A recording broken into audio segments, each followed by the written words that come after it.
Hey guys, what's going on? We got another Enhancement Shaman PvP video. This time we are queuing up some 3v3. We are doing some Beast Cleave, BM Hunter Enhancement Shaman. Obviously, I am the Enhancement Shaman. But in this first match, we got Rep Paladin, we got a Feral Druid, and we got a Preservation Evoker. There are two interrupts we gotta watch for. One is Cyclone and one is Sleep.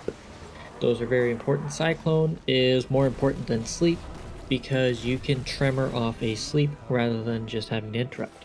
So here I get Cyclone. I'm going to go ahead and trinket and keep the pressure on. That's their only CC that's going to be on me, so I'm not too worried. They also seem very focused on my Hunter, so I'm not going to worry. But here I'm focusing the Feral because I want to make sure we get interrupts. Plum is putting a lot of pressure on the Ret. Right there he forced Bubble, so that's very big.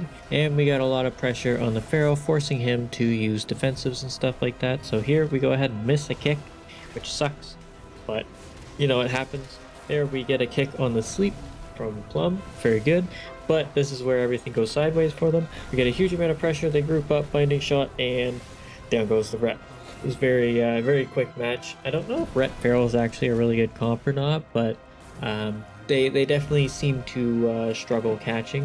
I feel like they would have been better off going after me. But on to the next one. We got Feral and we got Shadow Priest. So this is one of the top comps right now. Very annoying to play against, but you know, it is what it is when you're doing threes. So our main focus is going to be the Shadow for the most part, but at the same time, we want to make sure the Feral doesn't, like if he overextends, we want to make sure we pressure that. At the same time, for interrupts, for the most part, you want to shut down the Shadow Priest damage. You'll notice throughout this entire fight that I don't kick very much, and that is fair. I definitely need to get better at deciding what to kick and what not to. But here you want to rely on your teammate to interrupt the Cyclones, and use your other utility to shut that down as well, such as Grounding Totem, Lasso, and stuff like that. So you can see we're putting a lot of pressure on the Shadow Priest, getting a lot of defensives from them. We got Sacrifice, I think we got Aura Mastery already. We've also gotten a charge of Survival Instincts from the Pharaoh. So here we miss a kick and I go ahead and drop Grounding Totem, which forces him to recast again because you can't clone during grounding.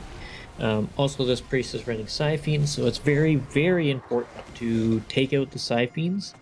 One of the reasons is because it does percent HP, but the biggest reason is it causes the target to receive 50% less healing. That applies for solo shuffle too. If you're in solo shuffle, make sure to take that out as soon as possible. Don't rely on your teammate, just go for it right away. But here we kind of got them on the back foot. You can see the druids being forced into bear form a lot. So this is good. This is shutting down his damage a lot. If he's in bear form, that means he's not doing anything outside, right? All he's doing is trying to survive. So here we get a nice combo CC, but the paladin ends up trinketing and saving the feral, and he has bop up, and then he eats a trap, which is kind of okay to an extent. So here we go ahead, swap back to the priest. We get feared, but that's okay. It's whatever. The Pharaoh goes ahead and breaks it on me. He went for a clone, but doesn't go for a follow-up clone, which is interesting to me. So we're going to go ahead and beat him up, forcing him back into bear form. He has to go bear, which reduces damage dealt. Perfect. So here they start making a push onto Shook, which is a bit scary, but they don't really quite get anywhere with it. So I'm on top of the priest. I'm going to go ahead and hit him. Pharaoh's off in the middle of nowhere. I don't know. And he gets bopped, so we're going to go ahead, purge, get it off, get back on top of him, put some pressure onto him. So here we decided we want to switch to the Feral as the primary kill target and just try to keep the priest from doing as much damage as possible. So here I should be focusing my interrupt on the priest. There's a Siphene, we're going to spin around, we're going to take it out real fast, make sure Shook can stay alive. The priest is going to try and solo Shook here. Probably would have been best for one of us, for me to peel back and hex the Shadow Priest. But instead I'm going to stay here, hex the Paladin.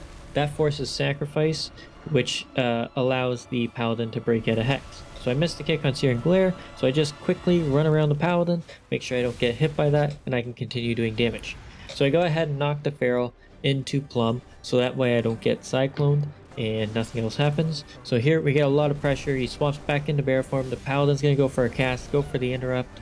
Here he's just barely surviving. We get the primordial wave and we blast him. So that comp is very annoying, and one of the perks of being a shaman is you have a very quick interrupt.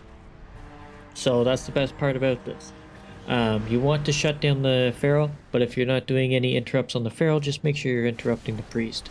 One of the benefits of our interrupt is we gain percent damage reduction based on the school we interrupt, stacking up twice, so we get a huge magic reduction, which is perfect for us because we want that. But yeah, make sure the biggest thing is just interrupting the proper spells and knowing when and where to, and make sure cyclones are getting caught by anything as possible. On to the next one. We got Elemental Shaman, we got Affliction Warlock, and we got Resto Druid. This one was quite interesting. The LD Shaman decided to use Stormkeeper right off the bat, so we decided to hang about until the duration was over. No point in fighting if there's cooldowns rolling already. So here he goes, instantly lassos me, drops grounding totem, so I go ahead and do that, blah blah blah, and we chase after the Warlock. Now, Warlock is generally the main target because they are more annoying than an LE Shaman and easier to shut down their damage. LE Shamans just kind of do damage no matter what. But in this case, the Elemental Shaman ends up putting himself in bad positions. So we are going to capitalize on that. So here, a bunch of defensives are used on the Affliction Warlock. So I kind of switch to the Ellie Shaman for a second, see if I can't get anything, and then back to the Affliction Warlock. So he ports, Ellie Shaman's in a bad spot. I'm going to go ahead and knock him into an even worse spot. Here is the issue. We ended up overlapping. I didn't realize Shuck was going to hodge the Ellie Shaman, so if I didn't lasso, we probably could have got a whole lot more out of that. But in the end, you know, it is what it is. Miscommunications happen. So here, the Warlock pushes in once again, so I'm going to switch off the Ellie Shaman, hit the Warlock. He goes ahead, ports back. Okay, fine. I'm going to hit my closest target, and that is this Ellie Shaman. I'm not going to bother chasing into Narnia to hit the Warlock. I'm just going to hit this Shaman. He puts himself really far away. Go ahead and knock him once again. He hasn't learned his lesson. So we start pressuring him. Knocks me away, but I know he's coming after me, so I don't bother using Feral Lunge. So here we get a lot. Go for the Hex, but the kick was so late that the Druid panicked and tranked, and we ended up taking out the Ellie Shaman. So that's one thing, especially when you're playing a Wizard Cleave. You gotta watch your positioning and make sure you're not gonna be knocked, especially if you're fighting like shamans or something. You can be knocked into really bad positions, so you gotta be very careful about that. And when you get locked out like that, it sucks. But here, onto the final match, we got like a pet monstrosity comp. Unholy DK, BM Hunter.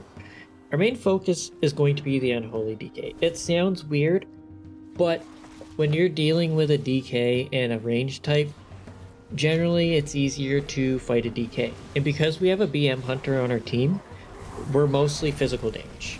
I'm going to be doing a lot of cleaving, but majority of the damage is going to go right into that DK, because he's going to be slowing us and CCing us like no tomorrow. And with Hunter mobility, it's a very hard thing to lock them down. But here, I'm able to get on top of the Hunter. We get a bit of a defensive, so switch back to the Unholy DK. He pushes out pretty far. I go ahead and use Root Totem on all the pets, just trying to lower damage as much as possible because the pets do a significant amount of these guys' damage. So here, they grip me around, so I'm like, okay, whatever. But I get bopped here. The Paladin went in for a hodge, so I go ahead and lasso him to get them prepped. We get a nice trap off of that, forcing a trinket, which was pretty huge right there. So they start grouping us up just a little bit. So I would go for a Hex. Surprisingly, I get it off. Okay, so it was DR'd, but you know, CC is CC. So here, everybody's kind of low. We're on the DK, getting quite a bit. The Hunter gets stunned. I probably should have already swapped to the Hunter here. So here we go. We start pressuring the Hunter. I'm getting beat up, so I'm just going to go ahead and burrow.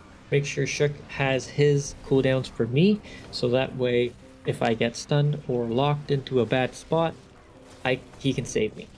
So here we push in, we get a nice CC onto the paladin, get a lot of pressure, almost goes down, so he's got turtle. Perfect. So now they have to go, we still have 2 bops to go through, which is fine. So we're going to start pressuring this DK as much as possible because he's got nothing right here. And then we're going to switch back to the hunter in just a moment. The important part is making sure you swap on defensives as much as you can. Now, obviously, you have to be wary of what defensives they are, but switching is always key. So here I get bopped and I'm gonna kind of heal myself just a little bit to help Shook not panic into me, which is fine. So here is sacrifice. We're gonna beat into it just a little bit because we want the paladin to take some damage, and then we're gonna swap to the hunter. So here we start switching to the hunter because he's playing right on top of me. There's a defensive and a bop overlap.